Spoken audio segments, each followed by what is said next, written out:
Just going to turn off my phone. I'll be right back. Okay.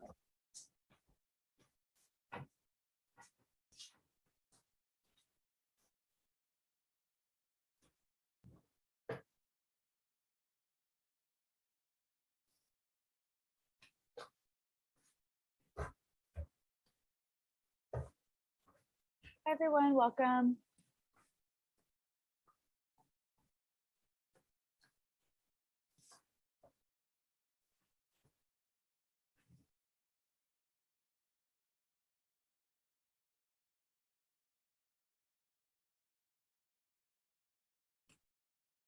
Can I just get confirmation you're seeing the right slide, Dr. Yoon? Yes. Okay, perfect.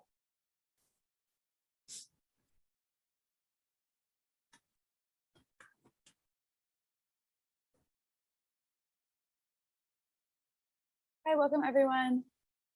We're going to get started rather quickly today, but just as a reminder, all of these presentations are recorded and we'll be sharing the links with you all shortly.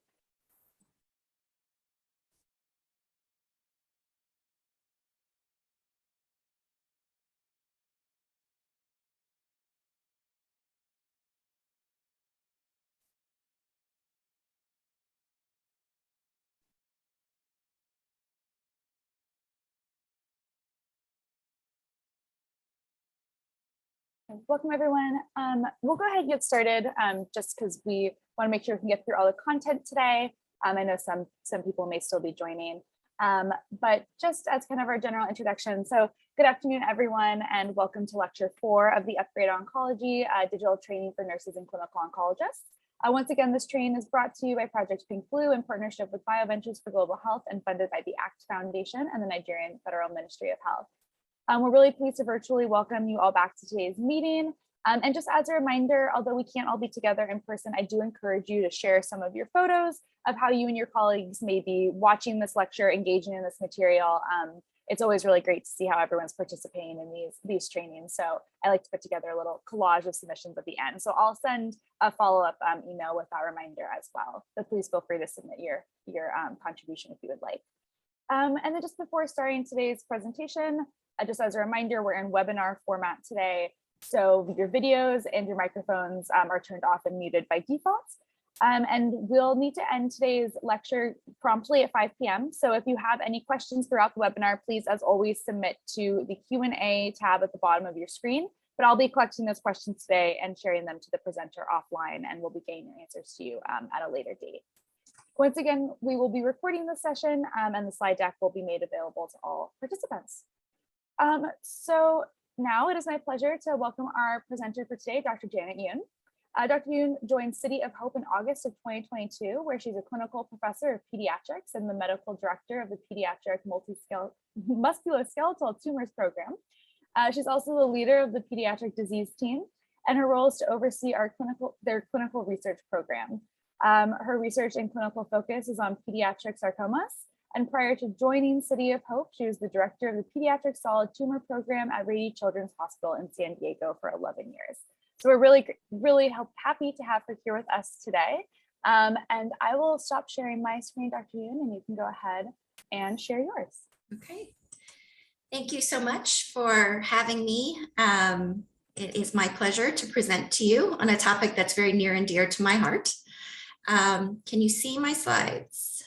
Yep, that looks perfect. Okay, great.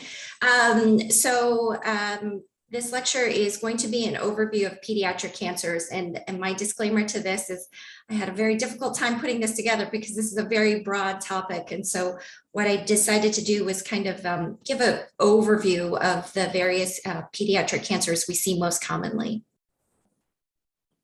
So the topics to be covered are an overview of pediatric cancers, leukemia and lymphomas, brain tumors, abdominal tumors, and bone tumors. And as an overview, pediatric cancers can be difficult to diagnose because they can often present with non-specific signs and symptoms, which can mimic more common disorders. Early diagnosis and treatment can minimize disease-related complications. The average 5-year survival for childhood cancers is 80 to 85%, which is much better than the numbers that we get in the adult world. But 2/3 of childhood cancer patients will go on to have long-term chronic treatment-related complications, which they will need to be monitored closely for. Pediatric cancers worldwide, there are about 400,000 children and adolescents between the ages of 0 and 19 who are diagnosed with cancer worldwide each year. Of those, there will be about 100,000 pediatric cancer-related deaths each year. We know that children with cancer in low and middle income countries are 4 times more likely to die from their disease compared to high income countries. As I stated before, the cure rate is about 80% in childhood cancers, and that is for high income countries. Unfortunately, in the low and middle income countries, the cure can be as low as 30% due to delays in diagnosis, inaccessible therapies, abandoning treatment early, and toxicity-related deaths. So childhood versus adult cancers, they are not the same. Childhood cancers are much rarer than adult cancers, but we have a higher chance of cure in childhood cancer. Cancer cells in children tend to respond better to treatment compared to their adult counterparts, and children can often handle higher doses of intensive chemotherapy before side effects occur. Unlike adult cancers, childhood cancers are not due to lifestyle choices such as diet or smoking. So keys to improving pediatric cancer outcomes. Early diagnosis is key. Symptom awareness by both families and healthcare providers, timely and accurate evaluation, diagnosis, and staging, access to prompt treatment, multidisciplinary care through chemotherapy, surgery, radiation therapy if needed, recognition and urgent management of associated oncologic emergencies. Palliative care is also a very important component, which is to relieve cancer-related symptoms and improve overall quality of care. Quality of life. Common signs and symptoms. As I said earlier, childhood cancers can present with very non-specific symptoms. So when should we become concerned? So fevers are concerning when they're prolonged and they're unresponsive to appropriate therapy, such as antibiotic therapy. Weight loss is worrisome when it's persistent, unintentional weight loss, and especially when associated with laboratory abnormalities and concerning clinical exam findings, such as lymphadenopathy and hepatosplenomegaly. Fatigue is worrisome when associated with laboratory abnormalities and concerning clinical exam findings, as we stated above with the lymphadenopathy and hepatosplenomegaly. Lymphadenopathy is worrisome when nodes are greater than 2 centimeters in diameter. There's asymmetric lymph node enlargement, and they're supraclavicular in location. Bone and joint pain is worrisome when persistent pain can last several weeks to months and increases in severity over time, and especially when associated with a palpable mass. Headaches become worrisome when they're persistent, they worsen in intensity, and especially when associated with vomiting, vision changes, asymmetric weakness, or coordination issues. Oncologic emergencies. These are can be associated with childhood cancer presentations and require urgent management. Mediastinal masses can occur, and they are associated with airway, cardiac, and major blood vessel compression based on the location of the mass. Brain tumors are associated with increased intracranial pressure and their associated symptoms. Hyperleukocytosis, which is markedly elevated white count that can be seen in acute leukemia. And those are associated with neurologic complications such as intracranial hemorrhage or ischemic stroke. Tumor lysis syndrome, which occurs in cells with a very rapid proliferative rate, are associated with malignancies, which can result in hyperuricemia, hyperkalemia, hyperphosphatemia, hypocalcemia, and all of this can result in acute kidney injury requiring dialysis. So talking about leukemia and lymphomas, acute lymphoblastic leukemia, or ALL, is the most common childhood malignancy. It comprises 1/3 of all childhood cancers. Our survival rates are very good for ALL with all the advances that have been made in treatment, and the overall survival is nearing 90%.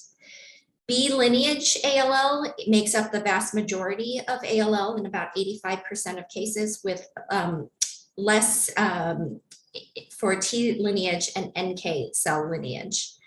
The peak incidence is in 2 to 5 year olds, and boys tend to have ALL more than girls.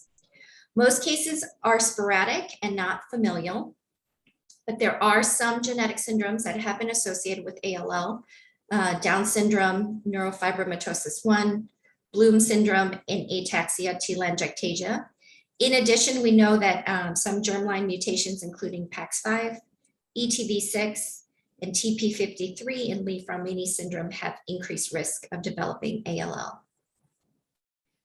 The clinical presentation, hepatosplenomegaly and lymphadenopathy are often seen on physical exam, so a very clear history and physical examination are key.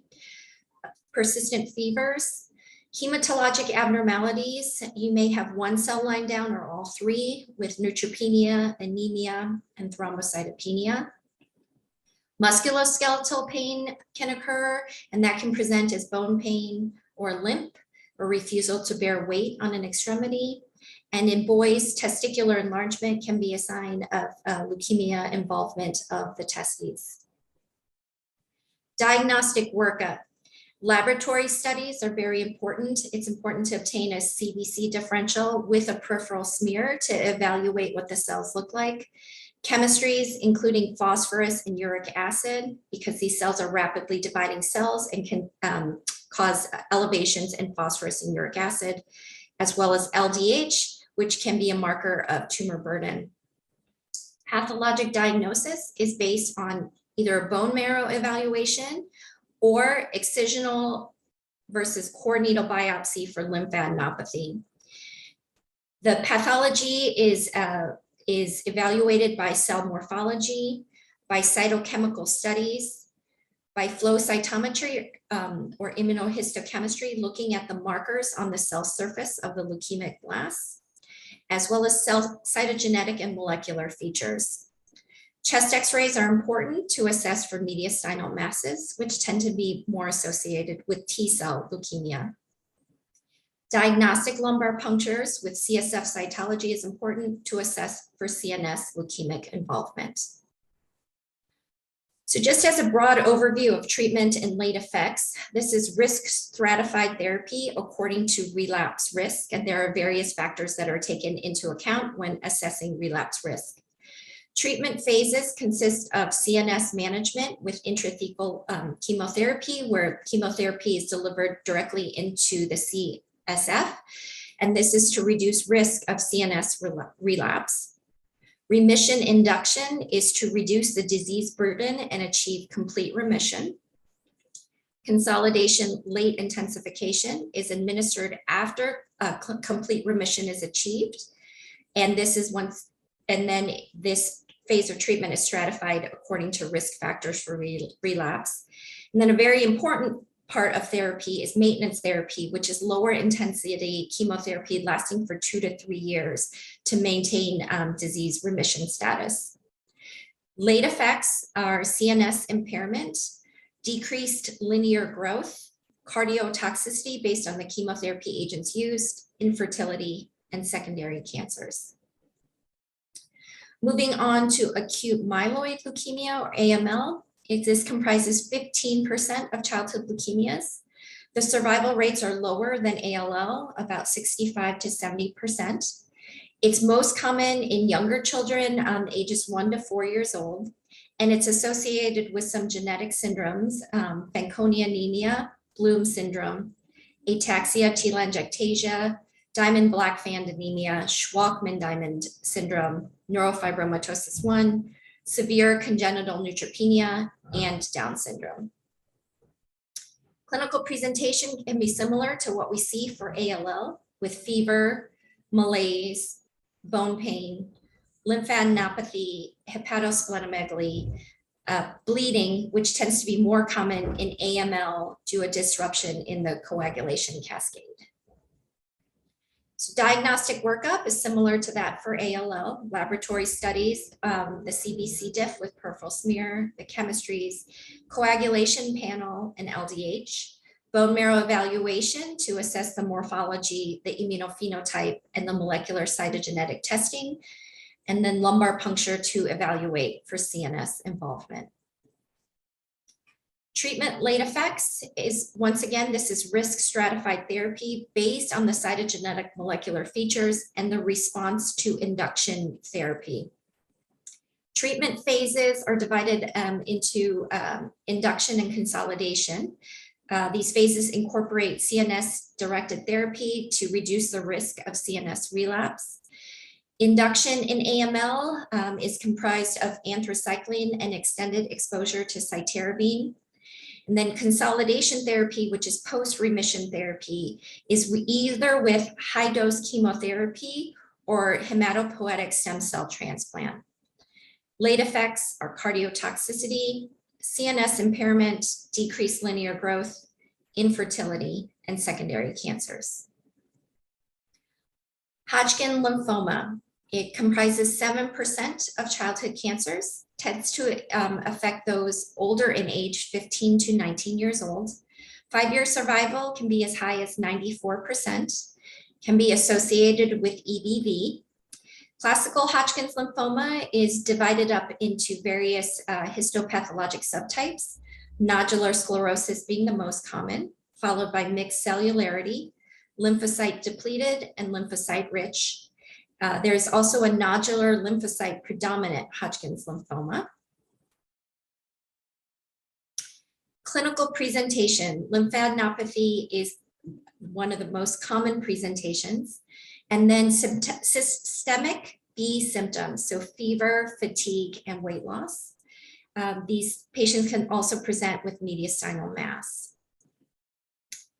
Diagnostic workup consists of your basic laboratory testing with CBC and chemistries, a SAD rate, LDH, and urinalysis, chest x-ray to assess for mediastinal mass, cross-sectional imaging of CT neck, chest, abdomen, pelvis with IV contrast to assess for disease burden.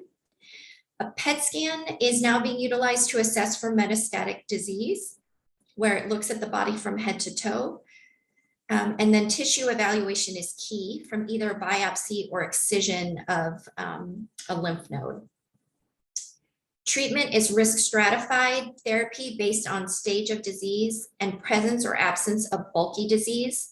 And that is defined by a conglomerate of nodes measuring greater than or equal to 6 centimeters. Low risk therapy is combination chemotherapy with low dose involved field radiation therapy. Intermediate risk therapy is more intensive combination of chemo, once again incorporating low dose involved field radiation. And high dose is intensive treatment, which is now incorporating brentuximab, which is an anti-CD3 monoclonal antibody, plus involved site radiation therapy, so higher dose radiation therapy. Late effects are impaired growth of bones and soft tissues, mostly due to radiation therapy. Thyroid dysfunction, gonadal dysfunction, cardiopulmonary toxicity, and secondary cancers. Non-Hodgkin's lymphoma is 7% of childhood cancers. It's a very diverse group of malignant neoplasms that arise from lymphoid tissue. Unlike the adult counterparts, most pediatric cancers are high grade with aggressive clinical behavior. So we don't typically see the low grade clinically indolent non-Hodgkin's lymphoma in the pediatric patients like you can see in the adults. Median age of diagnosis is around 10 years old. And the incidence and distribution of the subtypes differs by population, so age and race, as well as geography. The 5-year survival is greater than 85%. Specific subtypes include Burkitt lymphoma, diffuse large B-cell lymphoma, T-cell lymphoblastic lymphoma, and anaplastic large cell lymphoma. Clinical presentation is rapid onset of symptoms over a few weeks. These lymphomas have a high proliferative index, and therefore you see the symptoms more rapidly. Enlarging non-tender lymphadenopathy is concerning. Symptoms due to compression of surrounding structures. So you can have wheezing, facial swelling, respiratory distress, acute abdominal pain, depending on where the primary tumor is arising from. It can present with oncologic emergencies, superior vena cava syndrome, acute airway obstruction, intestinal obstruction intussusception, spinal cord compression, pericardial tamponade, and tumor lysis syndrome. And this is based on the location of the tumor causing compression, as well as the high mitotic index of these tumors. Diagnostic workup includes the basic laboratory tests, CT neck, chest, abdomen, pelvis with IV contrast to assess for disease burden, PET scan to assess for metastatic disease. If suspicion of spinal cord compression, need to obtain an urgent MRI of the spine, and once again, tissue biopsy. Treatment is comprised of combination chemotherapy, including CNS-directed therapy. Hodgkin's lymphoma does not incorporate CNS-directed therapy. Radiation therapy is not commonly used in non-Hodgkin's lymphoma as opposed to Hodgkin's lymphoma, and late effects include infertility, secondary cancers, and cardiotoxicity. Moving on to brain tumors. Specifically pediatric gliomas, which account for the majority of primary CNS tumors. These tumors have histologic features similar to normal glial cells. So astrocytes, oligodendrocytes, ependymal cells. These tumors are named based upon the cell types that are seen. So astrocytoma, ependymoma. They're divided into two categories, low-grade and high-grade gliomas. So WHO grade 1 and 2 gliomas, which tend to be slower growing, are classified as low-grade and have a survival close to 90%. Whereas those that are WHO grade 3 and 4 and tend to be rapidly progressing are high-grade gliomas and have a much lower survival at 10 to 20%. These tumors are classified according to their histopathologic appearance and their molecular profile. The high-grade gliomas can be associated with NF1, Turcotte syndrome, and Li-Fraumeni syndrome. Clinical presentation is dependent upon the location and the size of tumor. Headaches, seizures can be present. They can also have focal neurologic symptoms, memory loss, weakness, vision changes, language deficit, cognitive personality changes. So it's very imperative to do a very thorough history and physical exam to assess for any neuro symptomatology. Diagnostic workup with CT or MRI of the brain. MRI of the brain is preferred. Tissue evaluation from biopsy or tumor excision. Diagnostic LP for children with high-grade gliomas to evaluate for CSF involvement. Treatment is dependent upon the grade of the tumor, so low-grade and high-grade therapy differs. Also, the degree of upfront surgical resection is a prognostic indicator and will help guide treatment decisions. Upfront surgical resection, if feasible, is preferred modality, but unfortunately, due to the location of some of these tumors, that is just not possible. Adjuvant radiation therapy is used, as well as adjuvant systemic chemotherapy. Late effects include neurocognitive toxicity, radiation therapy-induced leukoencephalopathy, and endocrinopathies. Medulloblastomas are the most common malignant brain tumor of childhood. They comprise 10% of primary CNS tumors in patients under 19 years of age. The peak incidence is in 5 to 9-year-olds. The 5-year survival is about 70%. These tend to occur in the posterior fossa, predominantly in the cerebellum. They are associated with nevoid basal cell carcinoma syndrome, Li-Fraumeni syndrome, and familial adenomatous polyposis. Clinical presentation, They can have symptoms of increased intracranial pressure. So that can present as nocturnal or more commonly early morning headaches, nausea, vomiting, and altered mental status. The symptoms can be dependent upon the location of the primary tumor. So if it's more of a midline tumor, you can have gait ataxia and truncal instability. If it occurs more in the lateral aspects of the cerebellum, you can have extremity clumsiness or incoordination. Cerebellar brainstem and cranial nerve involvement of the tumor can result in dizziness and double vision. Diagnostic workup includes MRI of the brain and spine to look for metastatic spread to the spine. Diagnostic LP to evaluate for CSF involvement, and tissue evaluation from biopsy or tumor excision. Treatment is risk stratified therapy, which is based on extent of disease, post-op residual tumor at time of start of treatment, age at diagnosis, molecular markers, and the histopathology of the tumor. Maximal safe surgical resection is key to cure. So you need a very skilled neurosurgeon. Craniospinal radiation due to the risk of potential disease spread to the spine. Chemotherapy. For patients who are under age 3, we try to spare them radiation due to developing brain and spinal cord. So chemotherapy is the preferred modality to be used after surgery in the young patients. In the average risk patients who are greater than or equal to 3 years old, we use adjuvant chemotherapy following surgery and radiation therapy. And in high-risk patients, we use chemotherapy concurrently with radiation therapy.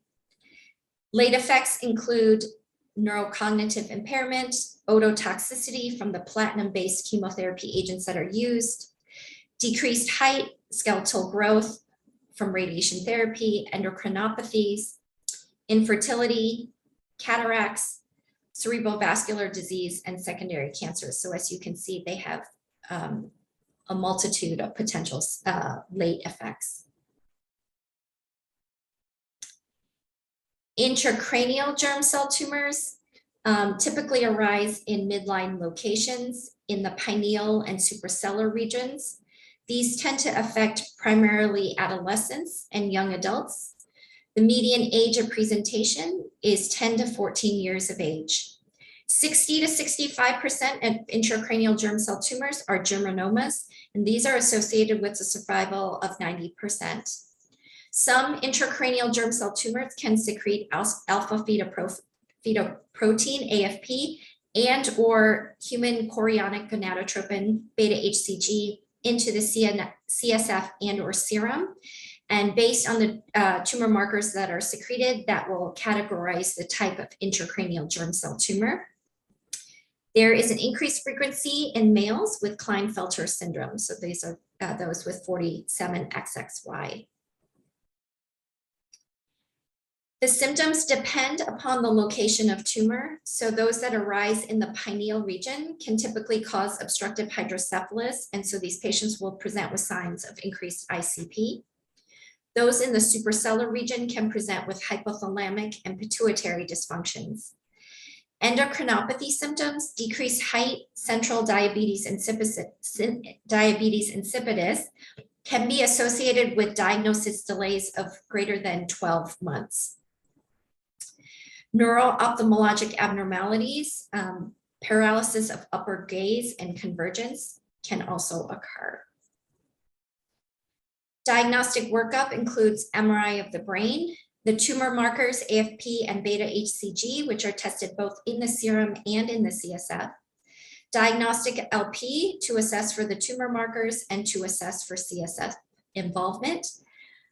Tissue biopsy, as opposed to maximal surgical resection. So for intracranial germ cell tumors, maximal safe surgical resection is not required due to the tumor location, which can make it difficult to get a complete surgical resection. And these tumors are very chemo and radiation sensitive. As I stated, these tumors are very sensitive to radiation therapy and chemotherapy. Platinum-based chemotherapy is used to reduce the radiation dose. So it's given upfront to shrink the tumor so that the radiation dose that's administered can be minimized, which will then minimize long-term neurocognitive and endocrine side effects. Late effects are neurocognitive impairment and endocrinopathies. Moving on to abdominal tumors. So Wilms tumor is the most common renal malignancy. The risk of developing Wilms tumor varies among ethnic groups. African Americans tend to present with Wilms tumor more than Asians. Most will present with solitary Wilms tumor. 5 to 7% can have bilateral renal involvement, and 10% can have multifocal involvement within a single kidney. 10% are associated with congenital syndromes. So Weger syndrome, which stands for Wilms tumor, aniridia, GU abnormalities, and neurocognitive impairments. Dennis-Drash syndrome, which presents with pseudohermaphroditism, sorry, I have difficulty with that word, and renal abnormalities, and Beckwith-Wiedemann syndrome. Survival approaches 90% for Wilms tumor. And this is one of the tumors that even in the setting of relapsed disease, we have very good salvage regimens, and these tumors tend to respond. So asymptomatic abdominal mass is the most common clinical presentation, usually noted when bathing a child. It can rarely present with abdominal pain, hematuria, fever, or hypertension. Abdominal ultrasound is usually the first diagnostic modality to assess for an abdominal mass. Sometimes you can delineate whether it's arising from the kidney. And then you move on to cross-sectional imaging with CT or MRI of the abdomen to evaluate the nature and the extent of the mass. It's also important to evaluate for preoperative rupture or ascites because tumor spillage outside of the renal capsule will upstage the tumor and require more intensive therapy. CT chest to evaluate for pulmonary metastasis. And then basic laboratory studies, including CBC differential chemistries and urinalysis. Coagulation studies are also need to be obtained because these tumors can rarely be associated with an acquired von Willebrand's disease. So treatment varies depending on where in the world you're being treated. So here in the United States, we follow the Children's Oncology Group staging system, which is based on surgical evaluation prior to the onset of chemotherapy. Whereas the International Society of Pediatric Oncology, the SIOP group, which is based out of Europe, their staging system is based on surgical evaluation after chemotherapy. Despite the differences in the COG and the SIOP staging systems, our outcome data is basically similar. Risk stratified treatment is based on prognostic factors, so the age of the patient, the stage at presentation, the tumor histology, the weight of the tumor, and then various molecular markers. I will focus on the COG risk stratified treatment because that is what we utilize here in the United States. So surgery is upfront nephrectomy. Chemotherapy is dependent on the stage, the tumor histology, and molecular markers. And radiation therapy is also utilized dependent on the stage, tumor histology, and molecular markers. Late effects include renal impairment, cardiotoxicity because doxorubicin chemotherapy is utilized, hepatotoxicity, growth problems, pulmonary issues if they have metastatic disease to the lungs, which requires radiation therapy, infertility, and secondary cancers. Moving on to hepatoblastoma, which is the most common primary hepatic neoplasm in children. It comprises 2/3 of primary liver tumors in children. 90% occur in those less than 5 years of age. There's an increased incidence in premature infants, and this is not well understood, but this is a known association. In addition, it's associated with Beckwith-Wiedemann syndrome, overgrowth syndrome, trisomy 18, trisomy 21, Lee-Fraumeni syndrome, type 1A glycogen storage disease, and FAP. The survival is 75 to 90%.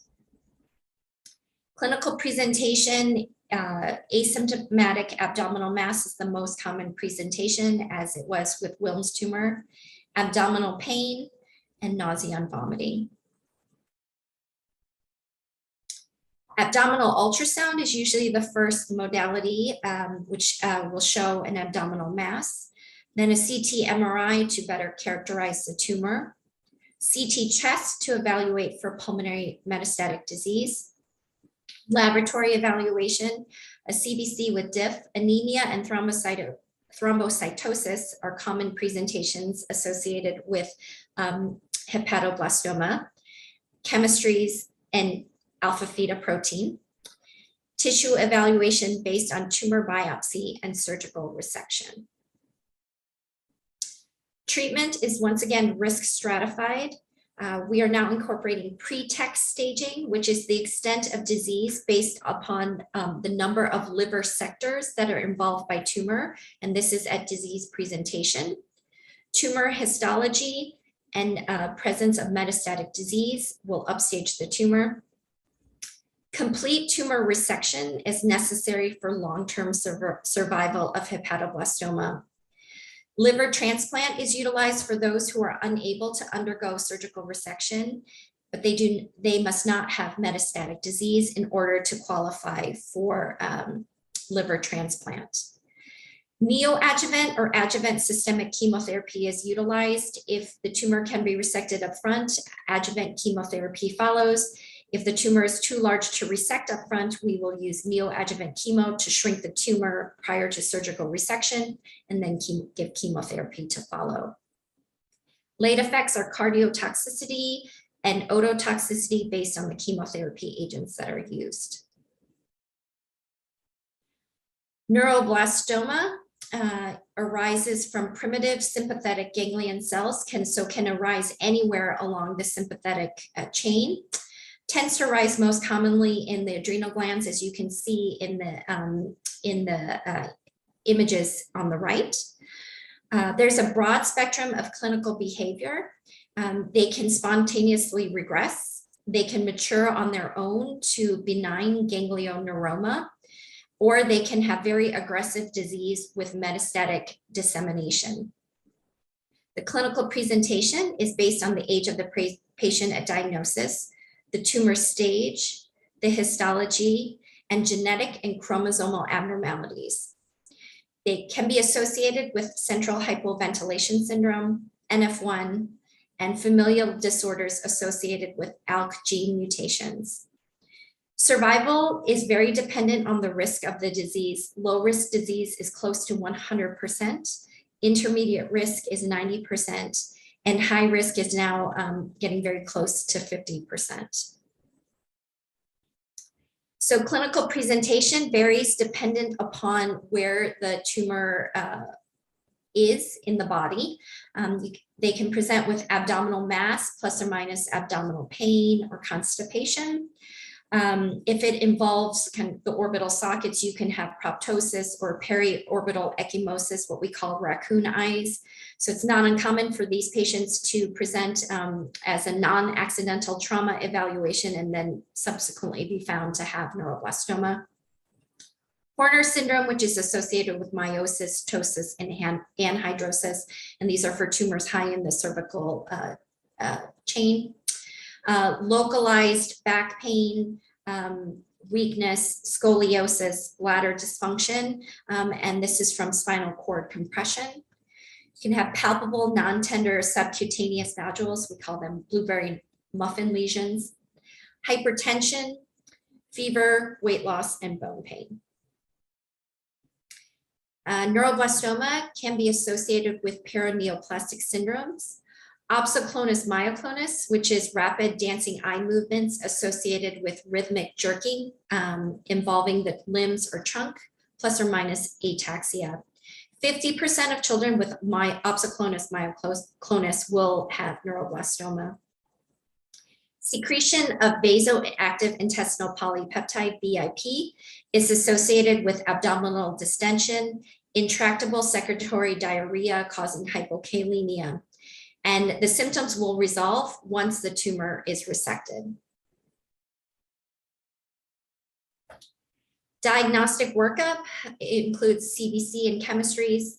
Urine catecholamines, these sympathetic cells can secrete VMA and HVA in 90% of neuroblastoma patients. Tissue diagnosis is based on tumor biopsy or resection. Bilateral bone marrow aspirates and biopsies are performed to look for neuroblastoma involvement. CT MRI of the primary tumor site and possible metastatic disease. We typically image the neck down to the pelvis.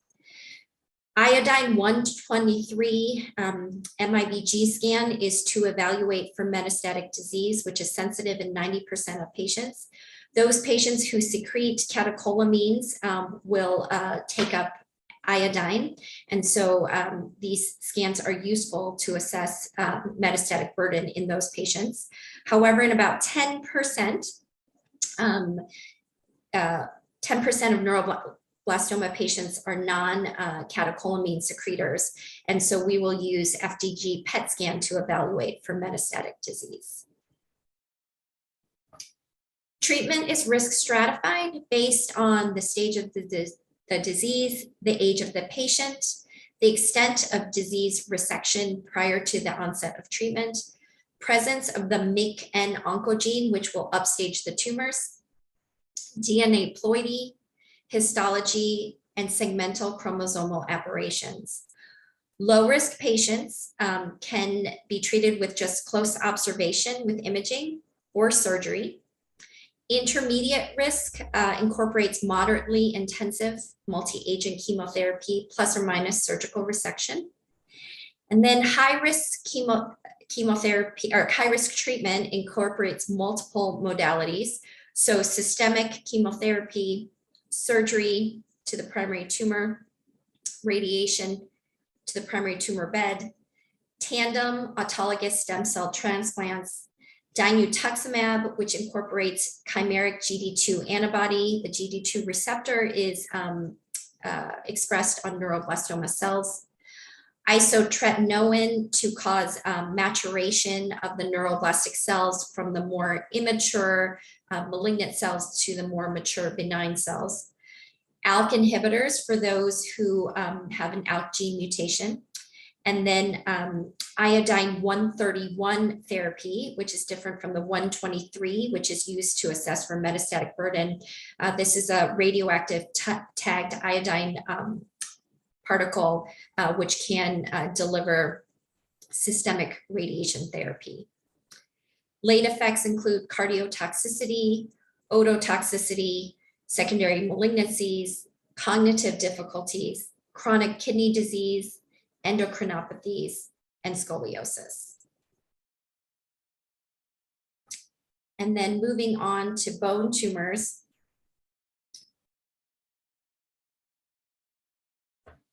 Osteosarcoma comprises 3% of childhood cancers. They're the most common primary bone malignancy in children, adolescents, and young adults. Peak incidence is around 13 to 16 years of age, usually associated with growth spurts. They can be associated with prior radiation and chemotherapy, specifically alkylating agents, which are cyclophosphamide, ifosfamide. Retinoblastoma, those with the RB1 gene mutation are at increased risk for developing osteosarcoma. Lee-Fraumeni syndrome associated with the P53 mutation, and Rothman-Thompson syndrome, which is a bone abnormality syndrome. The survival is about 74%. Clinical presentation is dependent on the primary location of the tumor. The distal femur is most common in about 30% of cases, followed by the proximal tibia and proximal humerus. They can present with localized pain at the primary tumor site, which increases in intensity over time.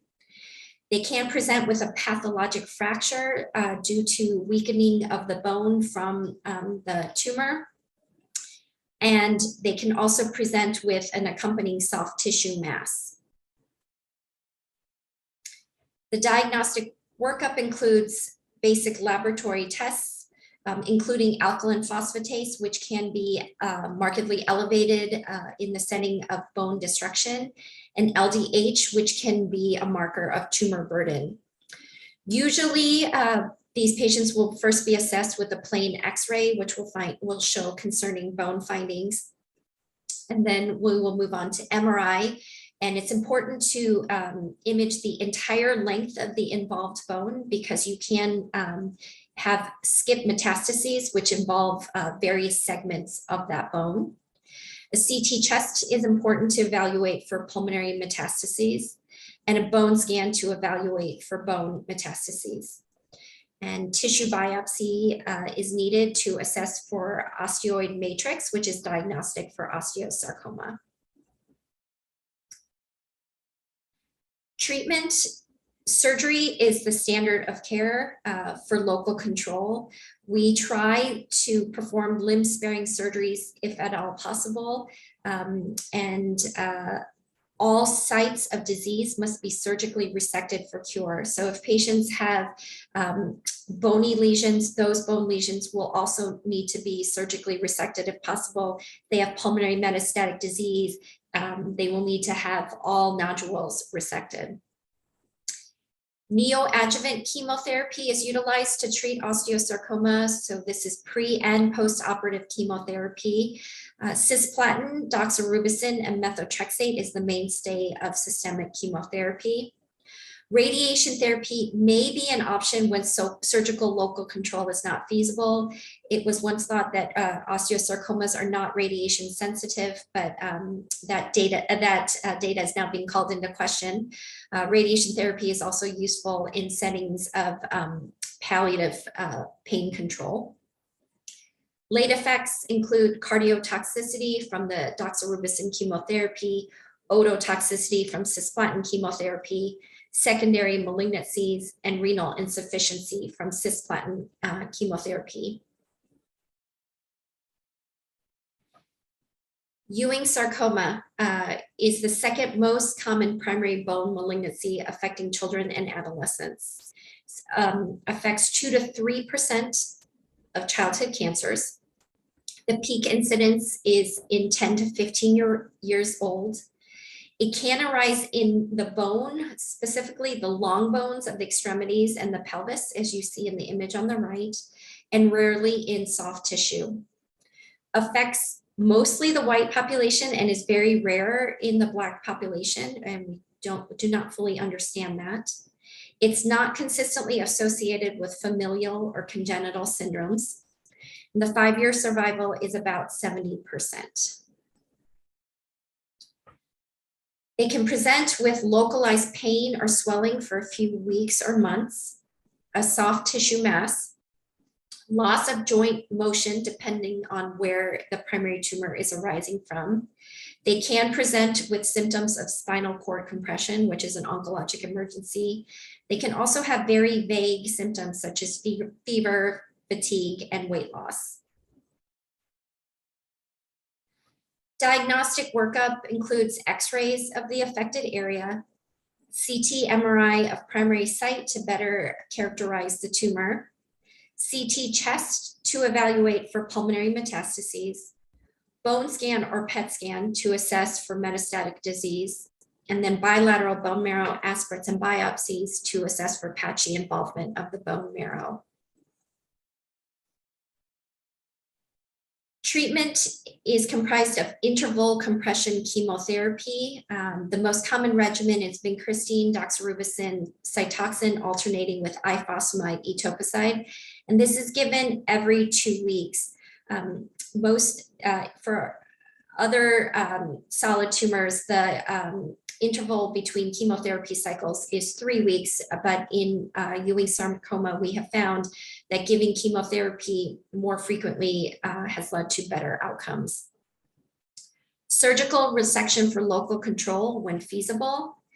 If surgical resection is not feasible, these tumors are radiation sensitive, so we can utilize radiation therapy for local control for surgically unresectable tumors and for metastatic sites. And those metastatic sites are radiated at the end of the systemic chemotherapy. There is some data that high-dose chemotherapy followed by autologous stem cell rescue has been utilized to treat Ewing sarcoma, but this role is unclear. Late effects, including secondary cancers, infertility, renal insufficiency, and cardiotoxicity, and these are all from the chemotherapy agents that are utilized. So in conclusion, pediatric cancer diagnoses can be easily missed due to presentation with nonspecific symptoms. And in particular, in teenage patients, they can be missed because they don't often share with their parents how they've been feeling or if they felt a mass. Early referral to Pediatric Oncology Center is key so that diagnostic workup can be initiated rapidly and treatment can be initiated rapidly. Multi-subspecialty care is required. This includes medical oncologists, radiation oncologists, surgeons, pathologists, and radiologists. Children tend to tolerate intensive chemotherapy better than adults, but then have to be monitored for treatment-related effects for life. And I think we have time for questions, and I thank you for allowing me to participate today.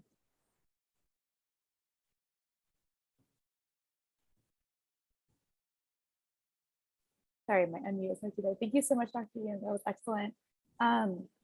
It looks like we have one question that has come in the Q&A. If you have a moment just to address that. Yeah, and then if there are any others that people are writing right now or that come in later, as I mentioned before, I'll just be collecting them on a Word document and sharing those with Dr. Yoon at another time. But this one. Yes. May I know the significance of uric acid testing in non-Hodgkin's lymphoma? So non-Hodgkin's lymphoma, specifically Burkitt's lymphoma, can be associated with a rapid proliferative index, and these tumors, as a result, will secrete uric acid into the bloodstream. How do I put this? They can cause dysregulations in various pathways, and one of the pathways causes uric acid secretion with rapid cell turnover, just because the cells are dying and rapidly turning over. And if you have high uric acid, that can then lead to acute renal injury because it blocks up the renal tubules, and then those patients will require dialysis. So by evaluating uric acid and noting early on whether it's elevated, we can intervene with respiricase, which can rapidly bring down the uric acid, or utilize allopurinol to keep that uric acid at a low level. See some more Q&A, so I'll just hop to that. So I'm just going to read it out loud. Thanks for the excellent presentation. You mentioned CT scan as part of evaluation. There are fears of effective radiation in the young. Can you please make a comment on this? So this is an excellent question, and I get this question all the time. So yes, you are correct. CT scans are associated with radiation exposure. We are becoming more mindful of the radiation dose that we give to our pediatric patients, and the overall radiation dose is coming down. The caveat to CT scans is using MRI scans, which are not associated with radiation exposure. However, MRI scans are much longer in duration, and for the younger age patients, those patients will then require sedation, which also has its side effects and risks associated. So it's a risk-benefit ratio that you're looking at.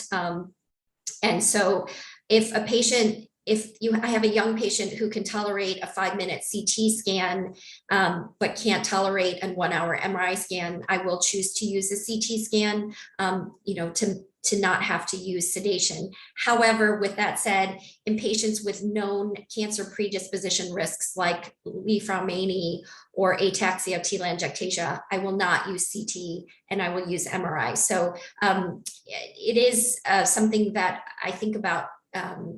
I think about before I decide which scan to obtain, but it's a very good question, and there are a lot of nuances to deciding which scans to use. Excellent, thank you so much. And it looks like those are all the questions that have come in. So just as a reminder, if anyone does have any other questions, you're always welcome to email them directly to me in response to the follow-up email that I'll send, and I can always pass it along to Dr. Yoon. Otherwise, thank you so much for your presentation. It was excellent, and really, really appreciate you being here and sharing your knowledge with us. So thank you so much. Thank you for having me. It was my pleasure. Have a wonderful evening. Thank you. Good evening, everybody. And we'll see you all again next week at the same time. Bye.